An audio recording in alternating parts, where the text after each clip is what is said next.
देखो next topic क्या है, अपन पढ़ते हैं ग्लोबलाइजेशन। ठीक है, अब ये ग्लोबलाइजेशन क्या है, तो इसमें से आपको बस ये पढ़ना है कि भाई ग्लोबलाइजेशन का मीनिंग क्या है ना। फिर कौन से फैक्टर्स हैं जो प्रमोट करते हैं, आपको काहे को, ग्लोबलाइजेशन को, है ना, फैक्टर प्रमोटिंग ग्लोबलाइजेशन। ठीक है ना, ये देखना है आपको कौन कौन से फैक्टर हैं जो प्रमोट कर रहे हैं। नेक्स्ट क्या देखना है कि भाई इसका जो इम्पैक्ट क्या है ना, इम्पैक्ट ऑफ ग्लोबलाइजेशन। ये हर चीज पर इसका इम्पैक्ट देखना है। स्टेट पर क्या इम्पैक्ट पड़ रहा है ये देखना है, इकोनॉमी पर क्या इम्पैक्ट पड़ रहा है ये देखना है, सोसाइटी पर क्या इम्पैक्ट ये देखना है। सोसाइटी में आप फैमिली देखोगे, फैमिली पर क्या इम्पैक्ट पड़ता है, कल्चर पर क्या इम्पैक्ट पड़ता है, यूथ्स पर क्या इम्पैक्ट पड़ रहा है ना, ये सारी चीज़ें अपन को देखनी। ठीक है ना, फिर देखेंगे कि भाई अब ये डी ग्लोबलाइजेशन क्या है। ठीक है, डी ग्लोबलाइजेशन क्या है ये देखना है, और फिर देखेंगे कि भाई आगे वे फॉरवर्ड जो भी होगा। ठीक, इतनी चीज़ें हमको समझनी है। ठीक है, अब वही चीज़ मैं आपको समझा दे रहा हूँ। भाई पहले मतलब समझते हैं, मीनिंग क्या है, मीनिंग, इसका मीनिंग मतलब कंसेप्ट क्या है ग्लोबलाइजेशन का। ठीक, कंसेप्ट इन अ सेंस मतलब ग्लोबलाइजेशन का क्या मतलब है ये हमको समझना है। तो अब एक चीज़ समझो, ग्लोबलाइजेशन क्या है, देखो, है ना। अब एक सोचो कि ये है कंट्री, ये है एक कंट्री। ठीक है, ये लेते हैं दूसरी कंट्री, ये एक कंट्री हो गई, ये दूसरी कंट्री लेते हैं, ये तीसरी कंट्री लेते हैं। ठीक है ना, ये कंट्री ए हो गई, ये कंट्री बी हो गई, ये कंट्री सी हो गई।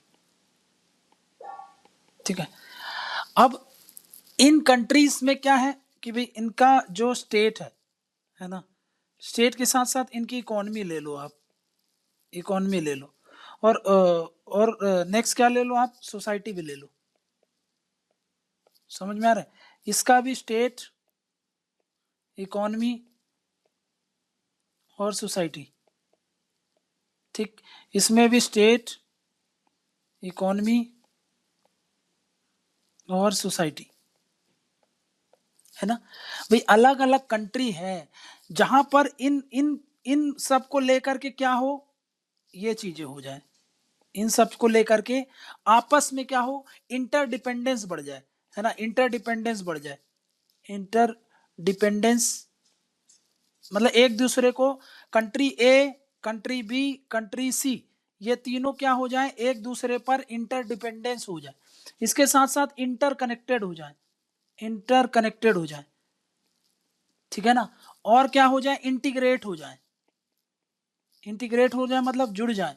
पहला क्या बोल रहा हूँ, एक दूसरे पर डिपेंडेंट हो जाए, दूसरे दूसरे में क्या बोल रहा हूँ, एक दूसरे से क्या हो जाए, कनेक्ट हो जाए। और तीसरा क्या बोल रहा हूँ, इंटीग्रेट हो जाए। इंटीग्रेट इस तरीके से हो जाए, है ना, इस सच में इंटीग्रेशन हो जाए इनका, ताकि क्या हो, ताकि फ्री फ्लो ऑफ, इस तरीके से ये सब होने के कारण क्या होगा, यहाँ पे देखना। ठीक है ना, यहाँ पर जब ये तीनों, तीन आई जो यहाँ पे लिखा है मैंने, जब ये हो जाएगा तब क्या होगा, इसके कारण क्या होगा, इंटरचेंजेस होंगे। आपको ये सब चीज किस चीज को दम देगी, इंटरचेंजेस, इंटरचेंजेस ऑफ व्यूज, है ना, व्यूज का आदान प्रदान हो, प्रोडक्ट्स का, है ना, प्रोडक्ट्स का आदान प्रदान हो, गुड्स एंड सर्विस का आदान प्रदान हो, गुड्स एंड सर्विसेज का, इसके साथ साथ आइडियाज का, है ना, आइडियाज का फ्री फ्लो होने लगे।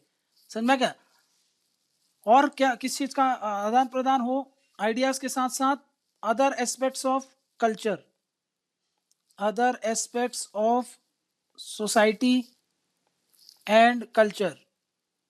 ठीक है ना, तो भाई ये समझो, मतलब क्या बोल रहा हूँ, ग्लोबलाइजेशन का मतलब क्या होता है, जब जब बहुत सारी कंट्री और उनके कंट्री, उस कंट्री के अंदर कौन, इकोनॉमी और उनकी सोसाइटी और स्टेट, ये सब क्या हो, एक दूसरे पर इंटरडिपेंडेंस हो जाए, एक दूसरे पर इंटरकनेक्टेड हो जाए, एक दूसरे से इंटीग्रेट हो जाए, ताकि क्या हो, इंटरचेंज हो, क्या इंटरचेंज हो, इंटरचेंज हो आपके व्यूज, है ना, आपके गुड्स एंड सर्विस, आपके आइडियाज, काहे से रिलेटेड, इकोनॉमिक स्फीयर में भी ले लो आप, सोशल स्फीयर भी ले लो, पॉलिटिकल स्फीयर में ले लो, ये सारे स्फीयर में ले लो आप, इकोनॉमिकल स्फीयर में ले लो।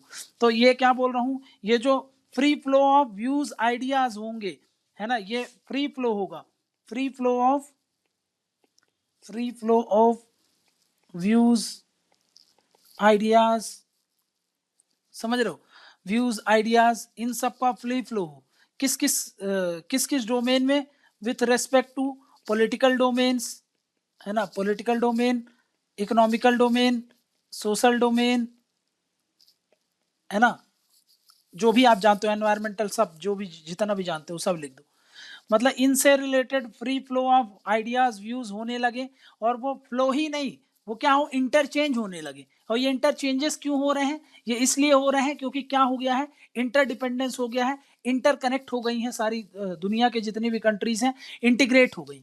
कंट्रीज का इंटीग्रेट होने का मतलब क्या, उनकी स्टेट, इकोनॉमी, सोसाइटी, सब कुछ एक दूसरे पर इंटीग्रेट हो गई हैं, इंटरकनेक्टेड हो गई हैं और इंटरडिपेंडेंस हो गई। समझ में क्या ना। तो ग्लोबलाइजेशन को क्या बोलेंगे हम, ये एक तरीके का याद रखना, ये एक प्रोसेस है। समझ में क्या ना, ग्लोबलाइजेशन क्या है, एक प्रोसेस है जिसमें ये सब चीजें हो रही है। तो globalisation is a process of rapid integration of countries.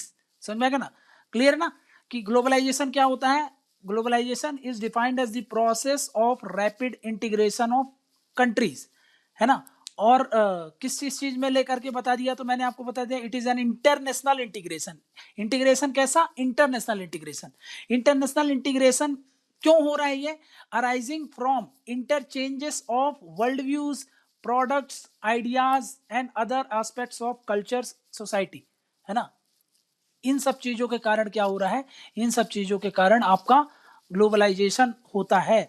तो ग्लोबलाइजेशन क्या है, ये एक प्रोसेस है, ये एक फिनोमिना है, जो कि क्या हो रहा है वो मैंने आपको बता दिया कि ग्लोबलाइजेशन में क्या होता है। डन।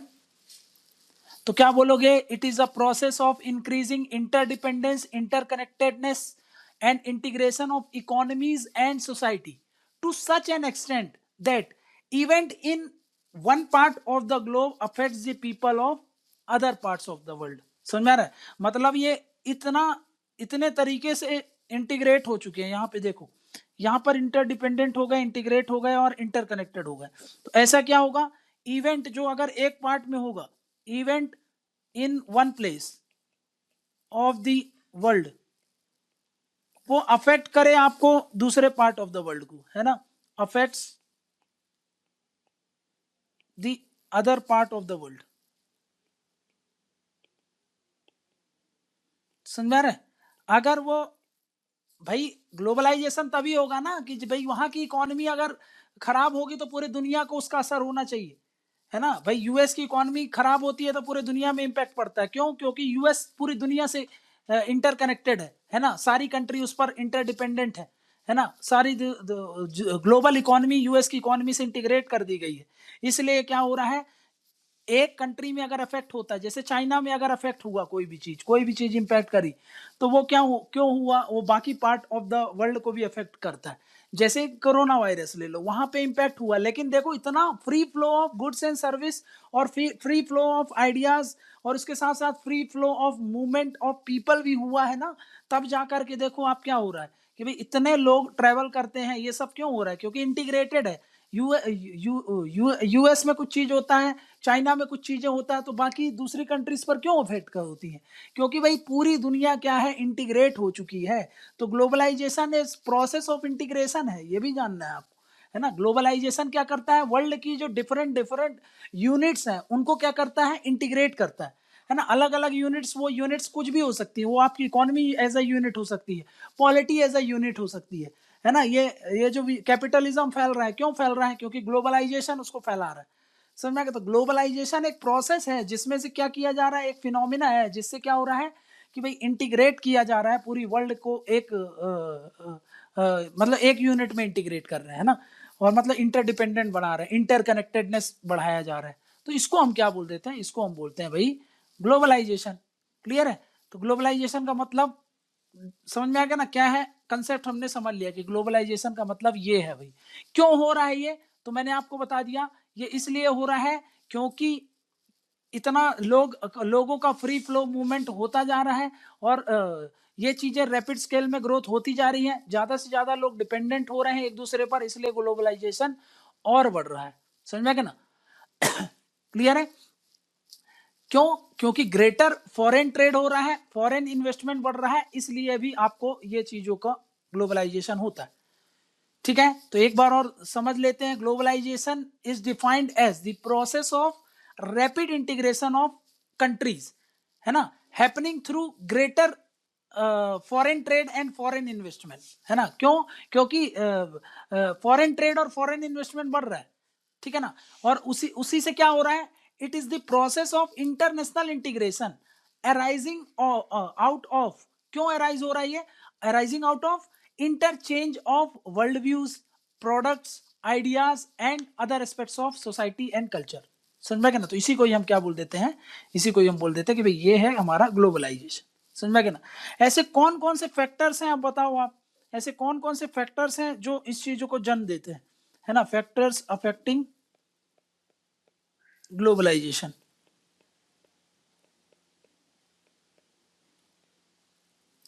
तो भाई ऐसे कौन कौन से फैक्टर्स अफेक्ट करते हैं ग्लोबलाइजेशन को? तो सबसे पहला है टेक्नोलॉजी, है ना। देखो भाई, टेक्नोलॉजी क्या करता है? टेक्नोलॉजी आने से जो स्पीड ऑफ कम्युनिकेशन होती है वो क्या हो जाती है? वो बढ़ जाएगी, है ना। स्पीड ऑफ कम्युनिकेशन जो होगी वो आपकी बढ़ जाएगी। जो स्पीड ऑफ कम्युनिकेशन बढ़ेगा तो आप ज्यादा जल्दी से इंटीग्रेट हो जाओगे, ज्यादा जल्दी से एक दूसरे पर इंटरडिपेंडेंस हो जाओगे, है ना। इसका बेस्ट एग्जांपल है आपका सोशल मीडिया। सोशल मीडिया आप देख रहे हो कि कैसे इंटीग्रेशन कर रहा है डिफरेंट डिफरेंट जो सोसाइटी है उनको, समझ गए, उनको इंटीग्रेट कर देता है जल्दी से। जो कम्युनिकेशन गैप रहता है वो कम्युनिकेशन गैप को भी कम कर देता है, समझ में क्या? तो टेक्नोलॉजी बहुत बड़ा रोल प्ले करती है इसमें। आप डिफरेंट डिफरेंट टेक्नोलॉजी, जैसे देखो मोबाइल टेक्नोलॉजी, पहले चिट्ठी से आप काम करते थे और इन सब चीजों से काम कर रहे थे तो उतना तेजी से काम नहीं कर पाते थे, लेकिन अब टेक्नोलॉजी आ गई है तो भाई एक जगह एक इवेंट कहीं पर होती है वो तुरंत मीडियाज के थ्रू और सोशल मीडियाज के थ्रू, है ना, फेसबुक मैसेंजर है, व्हाट्सएप के थ्रू कितना जल्दी से पूरी जगह वायरल हो जाता है, सर्कुलेट होता है। एक वर्ल्ड में कोई चीजें होती है, दूसरे वर्ल्ड के दूसरे रीजन में आपको वो चीजें देखने को मिल जाएगी। ऐसा क्यों? ऐसा इसलिए होता है क्योंकि टेक्नोलॉजी हमारा बहुत तेजी से ये जो कम्युनिकेशन है उसको फैलाता है, समझ में क्या? तो जो स्पीड ऑफ कम्युनिकेशन होता है वो हमारा बढ़ जाता है, किससे? टेक्नोलॉजी से, ठीक है ना। इसके साथ साथ ये जो टेक्नोलॉजी है उसने ट्रांसफॉर्म कर दिया है किसको? जॉब को, है ना। टेक्नोलॉजी के साथ साथ specialised skill and lack of जो लैक ऑफ डिसीजन मेकिंग है वो भी आपकी चेंज हो चुकी है, समझा क्या? तो इसके कारण भी क्या हो रहा है कि भाई, अब वो सब नेगेटिव पॉजिटिव बाद में देखेंगे, अभी के लिए बस आप समझ लो टेक्नोलॉजी कैसे करती है, तो ये एक आइडिया होना चाहिए कि हाँ टेक्नोलॉजी ऐसे करती है। नेक्स्ट क्या बोलते हैं? जिसको बोलते हैं एलपीजी रिफॉर्म्स, है ना। एलपीजी रिफॉर्म्स जो हुए हैं, अब देखो, जब एलपीजी रिफॉर्म्स हुए हैं मतलब क्या है इसका? कि भाई हम अपनी इकोनॉमी को कैसे कर रहे हैं? लिबरलाइज कर रहे हैं। जब हम ये लिबरलाइज कर देते हैं, लिबरलिज्म मतलब क्या होता है भाई? ज्यादा से ज्यादा इंटरेक्शन बढ़ा देना, एक्सेप्टेंस होना चाहिए, एटीट्यूड ऑफ एक्सेप्टेंस हो कि हाँ मैं लिबरल हूँ। लिबरल होने का मतलब क्या होता है कि भाई आप जैसा चाहोगे, हम सब में खुले हैं, उदारवाद है।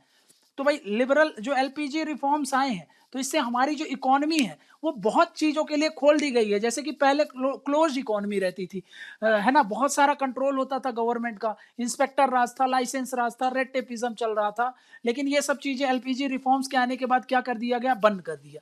अब इसको बंद कर दिया मतलब धीरे धीरे फेस आउट कर दिया गया। इसके कारण क्या हो गई? हमारी जो इकोनॉमी है वो वर्ल्ड की इकोनॉमी से बेटर तरीके से इंटीग्रेट हो गई, समझा क्या? हमारा जो इकोनॉमी है वो बेटर तरीके से इंटरेक्ट हो गई रेस्ट ऑफ द वर्ल्ड से, हो गई कि नहीं हो गई? तो उसके कारण क्या हुआ कि भाई और ज्यादा हमारा जो ग्लोबलाइजेशन है वो बढ़ता है, ठीक है। तो एलपीजी रिफॉर्म्स आने से ग्लोबलाइजेशन बढ़ता है, एक मोटा मोटा आपके पास आइडिया होना चाहिए। नेक्स्ट क्या है? राइज ऑफ जो इंटरनेशनल इंस्टीट्यूशंस हैं, इंटरनेशनल इंस्टीट्यूशंस, जैसे कि एग्जांपल देखते हैं।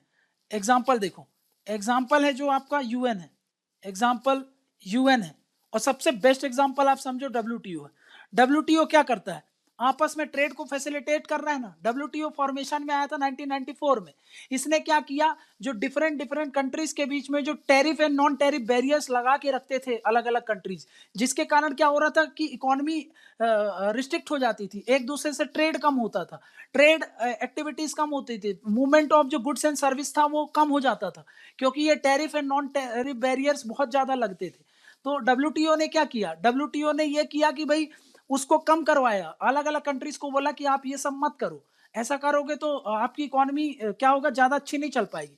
तो धीरे धीरे कंट्री ने सब लोग सहमत होकर के ये सारी जो बैरियर्स, टैरिफ बैरियर्स और नॉन टैरिफ बैरियर्स जो भी थे उनको कम कराया।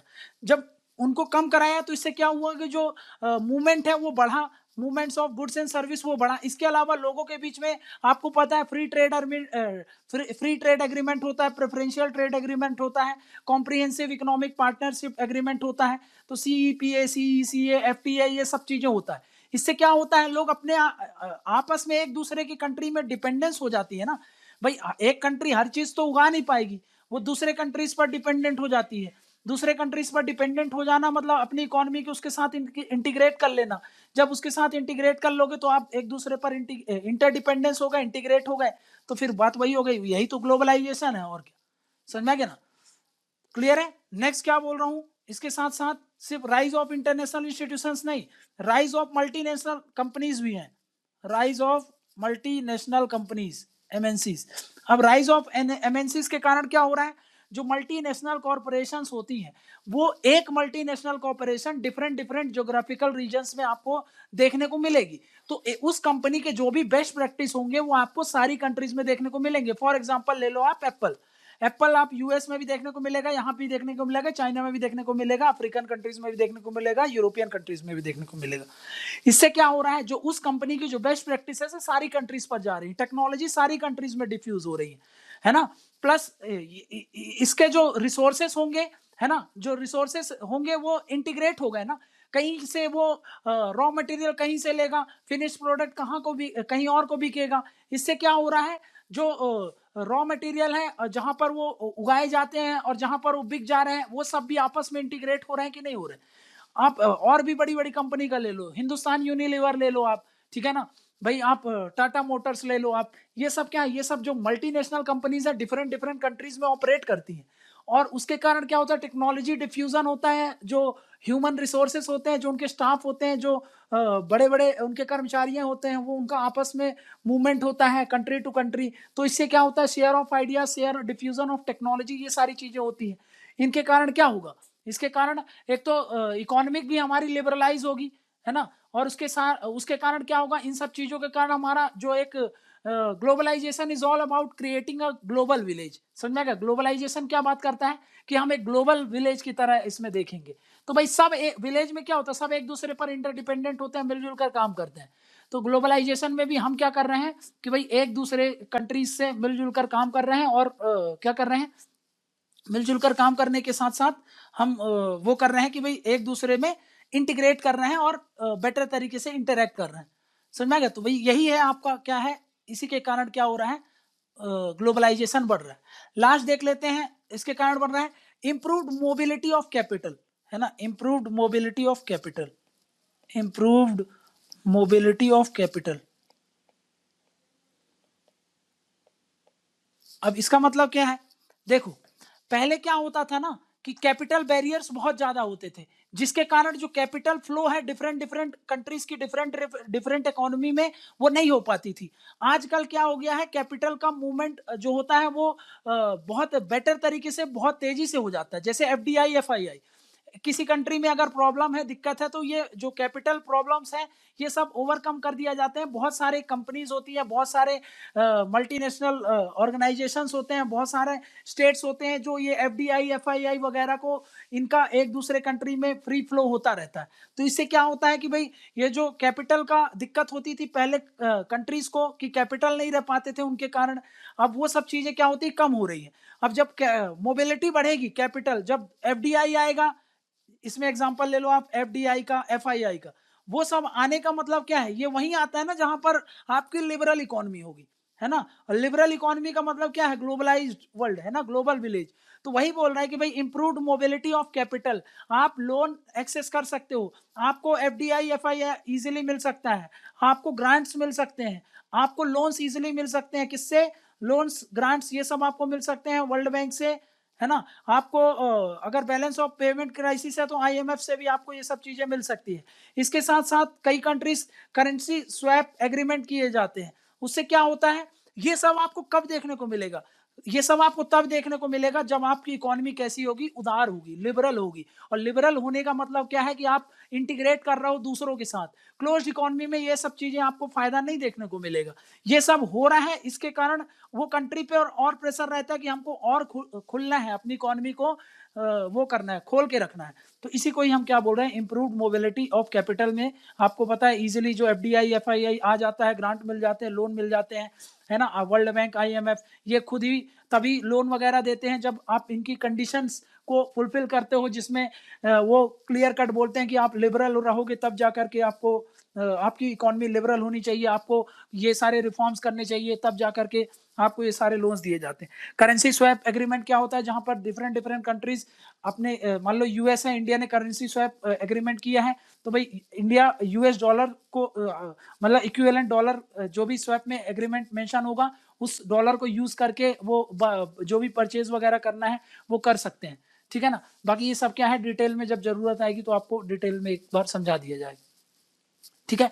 तो ये सब क्या है, ये सब क्यों हो रहा है, ये सब इसलिए हो रहा है क्योंकि भाई लिबरल इकोनॉमी और लिबरलिज्म आपको बढ़ावा देता है ग्लोबलाइजेशन को। तो नेक्स्ट आप लिख सकते हो लिबरलिज्म, है ना, लिबरलिज्म, ठीक है। लिबरलिज्म आपको लिबरलिज्म बढ़ेगा तो आपकी इकोनॉमी ज्यादा ओपन होगी तो बेटर तरीके से इंटीग्रेट होगी, ये सब। नेक्स्ट क्या बोल सकते हो आप, नेक्स्ट आप बता सकते हो कि भाई इंप्रूव्ड कम्युनिकेशन एंड ट्रांसपोर्टेशन, है ना। भाई ट्रांसपोर्टेशन बढ़ रहा है, कम्युनिकेशन चैनल्स इतने तरीके से हो रहे हैं, लिंक्डइन से लेकर के दुनिया भर, इंस्टाग्राम फेसबुक, इतने सारे सोशल मीडिया है, इतने तरीके के आपके कम्युनिकेशन चैनल है ना। भाई जूम मीटिंग है, फिर उसके बाद जो आपका उसका किसका मीटिंग था वो, चलो छोड़ो जो भी है। तो वो जो आपका मीटिंग्स होती हैं, इतने सारे आप मीटिंग्स कर सकते हो, डिफरेंट डिफरेंट कॉर्नर्स में बैठ करके कम्युनिकेट कर सकते हो, डिफरेंट डिफरेंट वर्ल्ड में आप बैठ करके इंटीग्रेट हो सकते हो, एक मीटिंग अटेंड कर सकते हो। तो ये सब क्या है, ये सब के कारण क्या हो रहा है, इसके कारण और भी तरीके से आपका ग्लोबलाइजेशन बढ़ रहा है। ये सब चीजें जल्दी जल्दी से ये सब चीजें क्या करती हैं, easily movement of goods and service, इसके साथ साथ पीपल्स का मूवमेंट को फैसिलिटेट करती हैं। इन सब के कारण क्या होता है, ग्लोबलाइजेशन और भी तेजी से बढ़ता है। समझ में आ गया। तो ग्लोबलाइजेशन इतने तरीके से आपका बढ़ रहा है, आप ये सब चीजें बता सकते हो। क्लियर है, ठीक है। तो कौन कौन से फैक्टर्स अफेक्ट करते हैं ग्लोबलाइजेशन को, ये हमने देख लिया। और क्या देख लिया हम लोगों ने कि ग्लोबलाइजेशन एक्चुअली में क्या है, ठीक है। डन।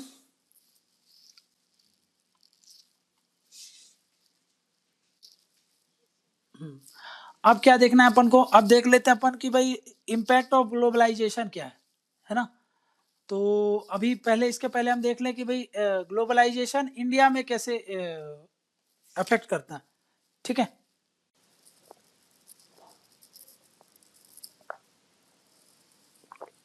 अब देखो नेक्स्ट क्या है, ग्लोबलाइजेशन इन इंडिया।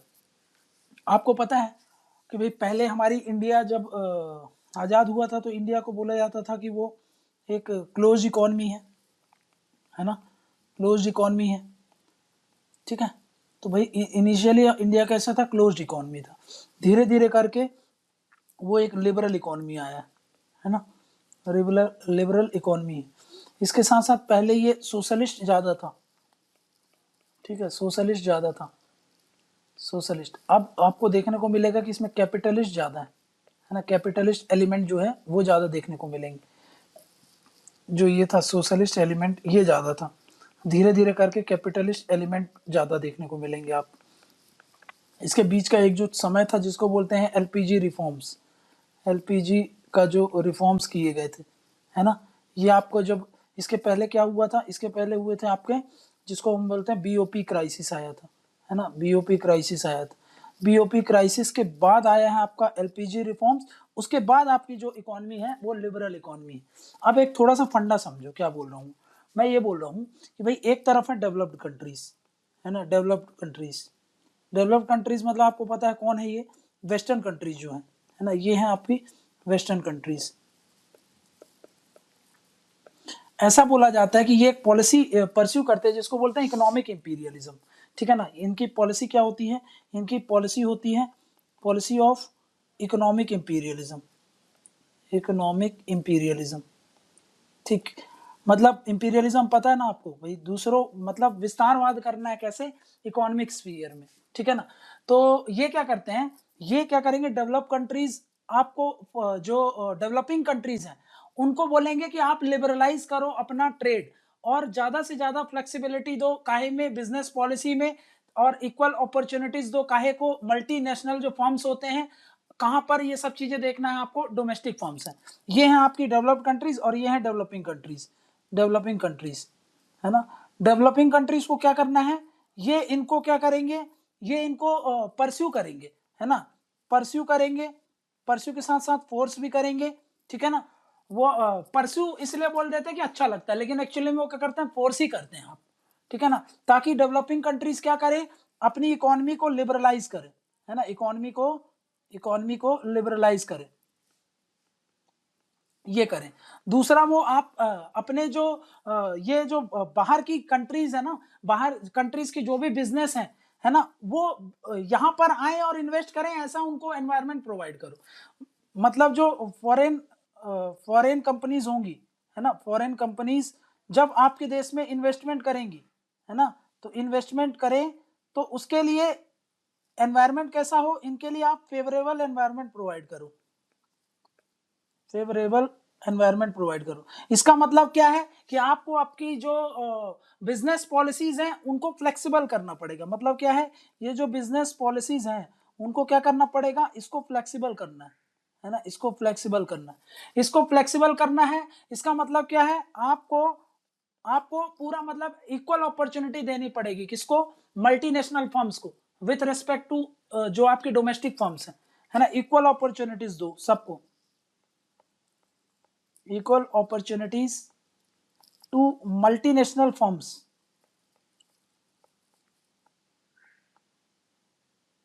है ना, ये सब दो।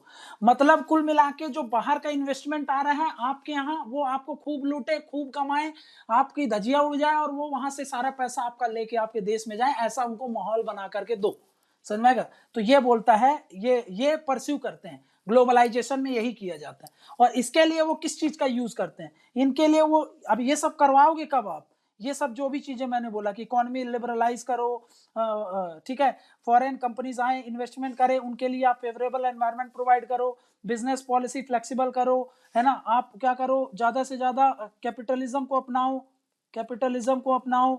इसके साथ साथ ज्यादा से ज्यादा आप कंज्यूमरिज्म को बढ़ावा दो, है ना, कंज्यूमरिज्म को बढ़ावा दो, इन सब चीजों को बढ़ावा दो। तो ये सब चीजें कब होगी, ये सब के लिए उनको कुछ टूल्स यूज करेंगे। वो टूल्स क्या वो यूज करते हैं, वो हथियार क्या होते हैं उनके पास, वो हथियार है आपके जिसको बोलते हैं आईएमएफ, है ना, वो हथियार है जिसको हम बोलते हैं वर्ल्ड बैंक, और वो हथियार है जिसको हम बोलते हैं डब्ल्यूटीओ, है ना, ये लोग ये करते हैं। डब्ल्यूटीओ क्या करता है, तो आपको मैंने बता ही दिया कि भाई ये जो बैरियर्स होते हैं, एक दो कंट्री जो बैरियर्स लगाते हैं, जैसे कि भाई वो सब बैरियर्स को, टेरी बैरियर हो सकता है, नॉन टेरी बैरियर हो सकता है, उन सब को कम कर दो, इनफैक्ट खत्म ही कर दो, ताकि क्या हो, बाहर की कंपनी आए आपके देश में, खूब लूटे आपको और आपके देश की पूरी धज्जियां उड़ा दें और वापस से पैसा लेके चले जाएं।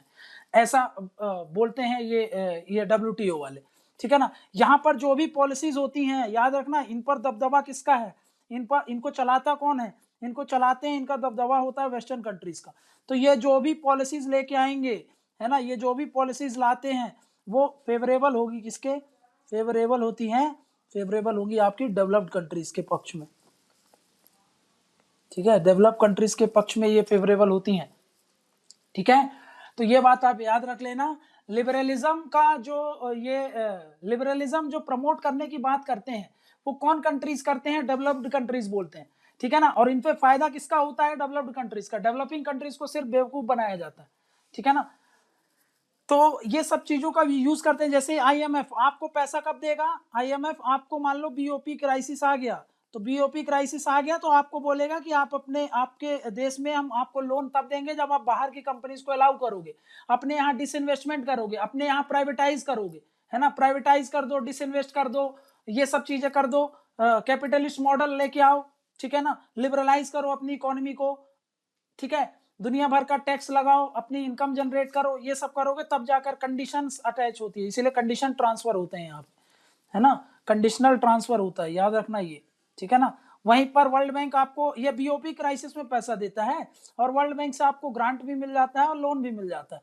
अगर आप चाहते हो कि लोन चाहिए कम इंटरेस्ट में आपको मिल जाएगा, लेकिन ये सब कैसे आते हैं, कंडीशंस आते हैं, कंडीशंस अटैच होते हैं, और ग्रांट तो आपको टाइड रहते हैं, टाइड मतलब कहीं और खर्च नहीं कर सकते, वहीं पे खर्च करोगे, टाइड फंड्स, ये सब चीजें डेवलप्ड कंट्रीज ही आपको बोलती है करने को, तो उसी के देख करके फिर जो डेवलपिंग कंट्रीज है वो ऐसा करते हैं।